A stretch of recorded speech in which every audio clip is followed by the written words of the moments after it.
am a woman, I want to be upfront about that because what I'm about to say is going to sound like a betrayal to some people, and I want you to understand where it's coming from before I say it. It's coming from someone who has sat across from hundreds of men in a clinical setting. Men who came in confused. Men who did everything they were told to do, followed every piece of advice the culture handed them about how to show up in a relationship, how to be the man women said they wanted, and walked away with less than they started with. More confused, more discouraged, and with a quiet, nagging sense that they'd been handed a map that led them directly off a cliff. So I'm going to say the thing today. There is a contradiction at the center of what modern culture tells men women want. And it is real. And it is causing genuine damage. And women themselves are often the last to see it. Because the contradiction lives inside them in two completely separate places, and those places almost never talk to each other. Here is the contradiction stated plainly. The same woman who will tell you she wants a man who is emotionally open, communicative, soft, willing to be vulnerable, that same woman, when she talks about her brother, does not want any of those things for him. She wants her brother strong. She wants him capable. She wants him to handle things. And if her brother starts falling apart, she doesn't feel closer to him. She feels worried. She feels unsettled. She feels, if she's honest, a little less safe in the world. Now, before you take that and run with it in a direction I don't intend, because I can already see some of you reaching for a conclusion I'm not drawing, I need you to hear the rest of it. Because the most important part of this conversation is not the contradiction. It's where the contradiction came from. And when you see where it came from, something is going to click. Something that's been sitting sideways in your mind for a long time is going to straighten out. And you're going to feel, I think, more clearly than you have in years about who you actually are and what you are actually allowed to be. All right, let's go carefully here because this deserves care. Think back to the last decade or two of cultural conversation about men. The message has been consistent and it has been loud. Men need to open up. Men need to communicate. Men need to get in touch with their feelings, share their struggles, normalize vulnerability, stop hiding behind stoicism, stop using strength as a wall. The therapy industry said it. The relationship advice ecosystem said it. The magazine articles and the podcast guests and the couples counselors and the social media accounts with the pastel backgrounds all said it over and over in slightly different language that always came back to the same point. Be softer, be more open. That is what women want. And a lot of men, particularly men of your generation, who came up being strong and were then told in midlife that strong was the problem. A lot of those men actually tried. They went against everything they'd been trained to be. They pushed past the discomfort. They opened up. They shared the things they'd been carrying quietly for years. They cried in front of their partners. They said, "I'm struggling." They did the vulnerable thing, and something happened that nobody warned them about. The relationship didn't get closer, it got stranger. There was a shift, subtle, hard to name, almost impossible to confront directly, where the person they opened up to seemed to see them slightly differently afterward. A little less steady, a little less like the man they'd chosen. The attraction didn't vanish overnight, but it moved. And the man felt it move. And he couldn't say anything about it because he'd just been told that opening up was the right thing to do. So what was he supposed to say?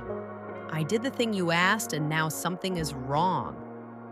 That experience, that specific, disorienting, quietly devastating experience is one of the most common things men over 60 describe to me when they talk about their relationships. And almost to a man, they carry it with a kind of bewildered shame, as if they failed some tests they studied hard for and still don't understand the questions. They didn't fail, they were handed a flawed test. And the people who handed it to them had no idea it was flawed because they genuinely believed it was right. That is where the compassion for women has to live in this conversation. And I mean that. I am not setting women up as the villain here. And if you're waiting for me to do that, you are going to be disappointed. Because the women in these men's lives were also operating on instruction. They had also been told what they were supposed to want. And they believed it because it sounded reasonable, because it aligned with something they'd been taught about fairness and emotional intelligence and what healthy relationships look like. The problem is that what they'd been taught was half a truth. And half a truth, applied as if it were the whole thing, is one of the most reliable ways to cause damage without meaning to. So let me give you the whole truth, or at least more of it. There are two completely separate programs running inside most women when it comes to what they want from men. And I use the word programs deliberately because that's what they function like: separate, parallel, and written by entirely different sources. The first program is conscious. It's the stated preference. It's everything the last 30 years of cultural conversation produced. A good partner is emotionally available. A good man communicates. Vulnerability is strength. Openness is intimacy. If he can't share his feelings, there's something wrong with him. This program sits at the surface. It's the answer a woman gives when you ask her what she wants in a relationship. It's real. She genuinely believes it. The second program is older. It runs deeper. And it was not written by any therapist or relationship coach or cultural moment. It was written by observation, by decades of watching which men actually came through when things got hard. The father who got quieter and steadier under pressure rather than louder and more unraveled. The brother who showed up when the situation required showing up and didn't make the situation about his feelings while he was doing it. The man who, in a genuine crisis, became the thing you could hold on to rather than another thing you had to hold up. Women didn't choose to respect that. They don't decide to. It operates below the level of decision. It's a response. And it is not going anywhere, regardless of what the conscious program says about vulnerability and emotional availability. Both programs are real. Both are running simultaneously. And here's what happens when a man performs the first program. When he becomes the soft, open, communicative partner the culture told him to be. He triggers the second program's response. The second program looks at what it's seeing and sends a quiet, wordless signal. This man may not come through. And the woman receiving that signal often has no idea she's receiving it. She just feels something shift, something she can't quite name, something she might even feel guilty about because consciously she believes she should want exactly what he's giving her. And the man who did everything right according to the instructions feels the shift without being able to name it either. And they both end up more confused and more distant than when they started. You see how nobody wins that? You see how both people get hurt by a system that handed them incompatible instructions and called it progress? Now, I want to take you to the brother.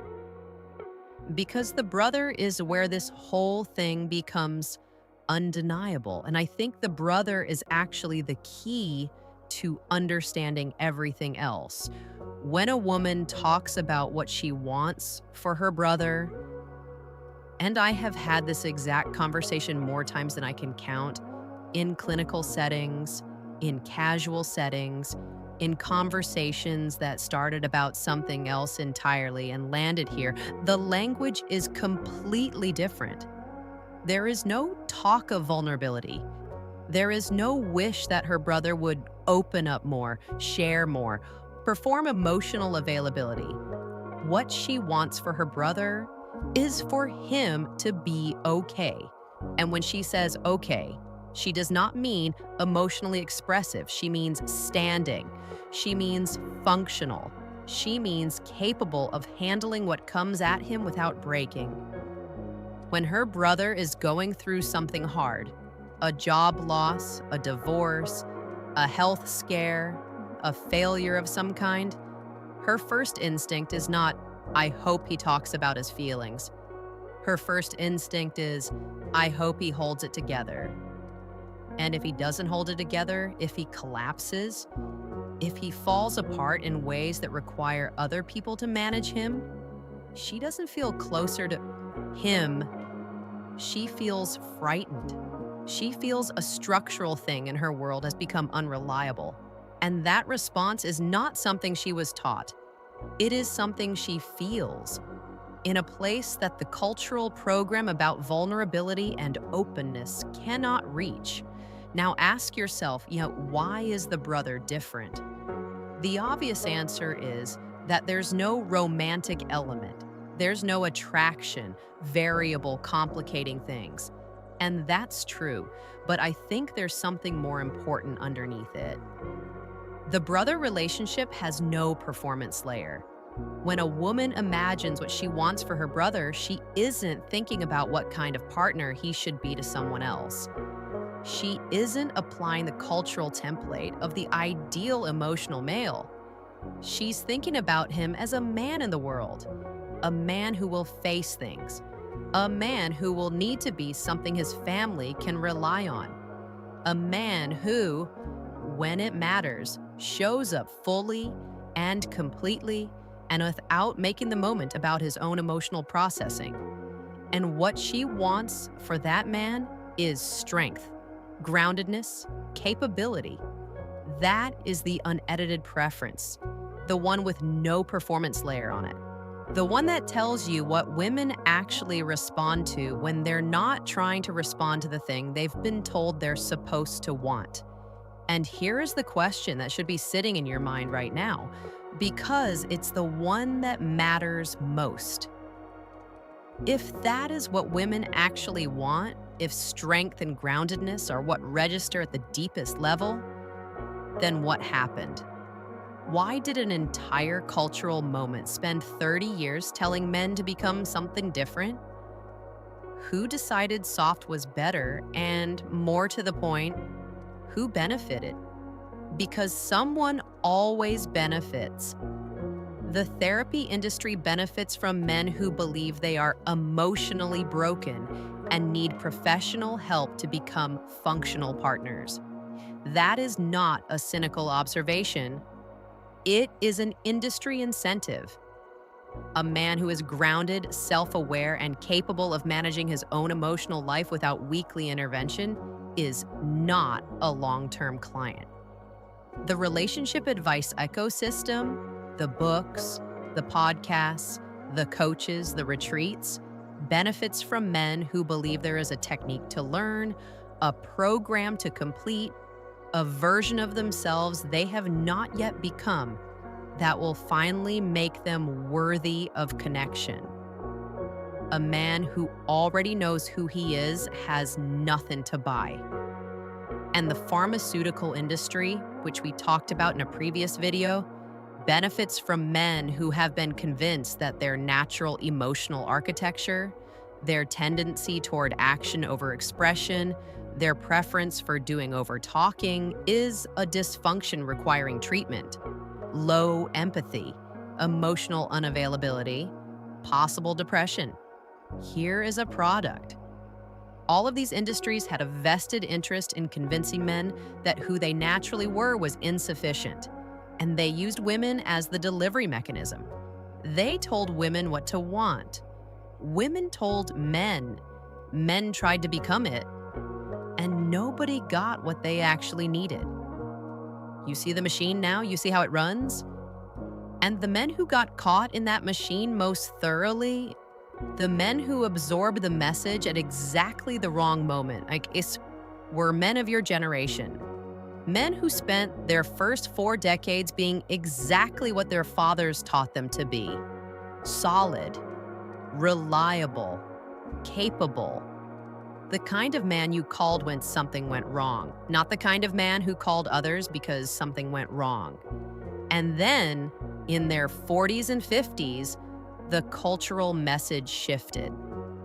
And some of these men did something genuinely difficult and genuinely courageous. They tried to change, they opened up, they went to therapy.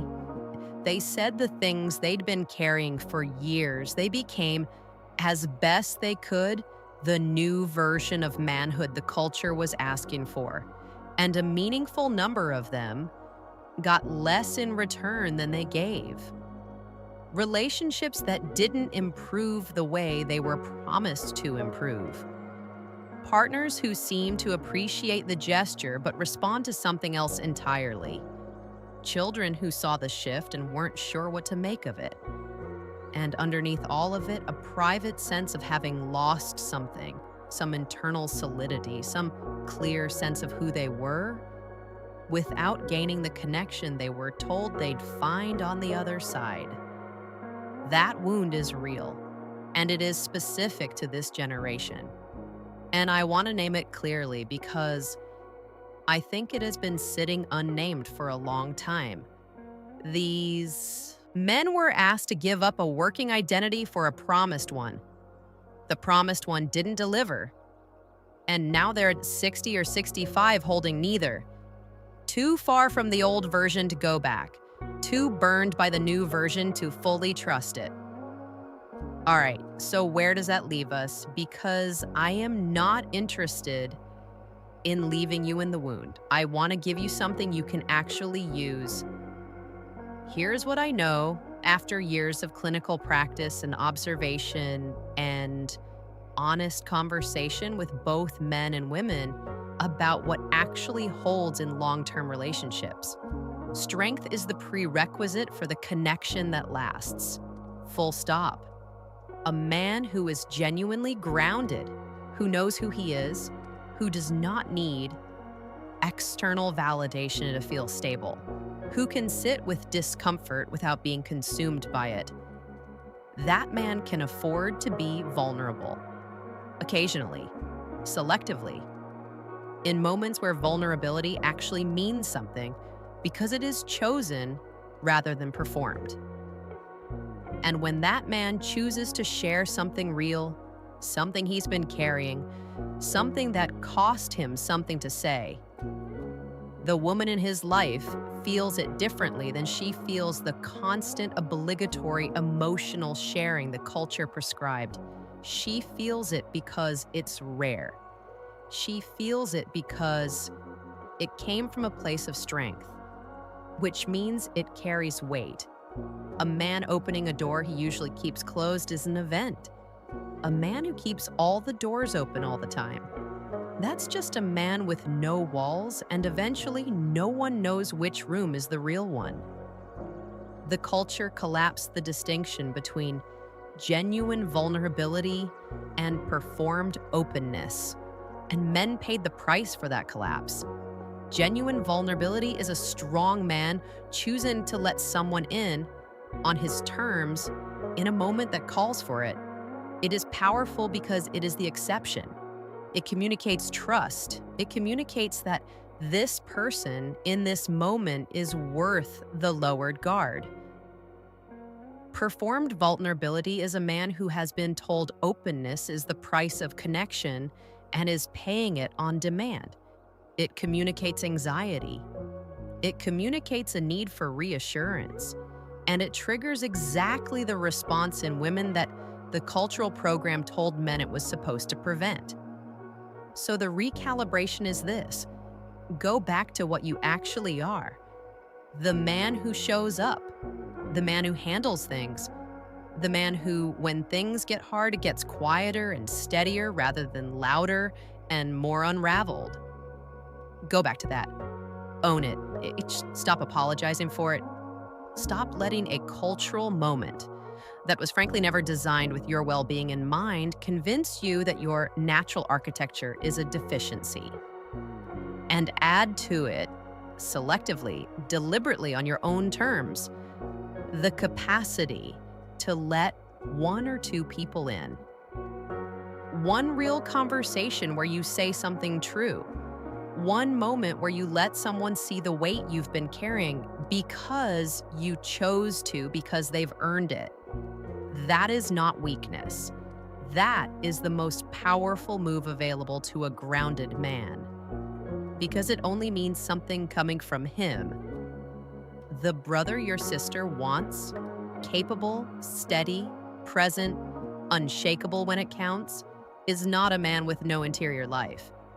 He is a man whose interior life is managed rather than displayed, who has processed enough of his own experience that it doesn't leak out sideways into every conversation, who holds his ground without needing anyone else to hold it for him, and who, when someone he genuinely trusts needs to know something real about him, tells them cleanly, once, and moves on.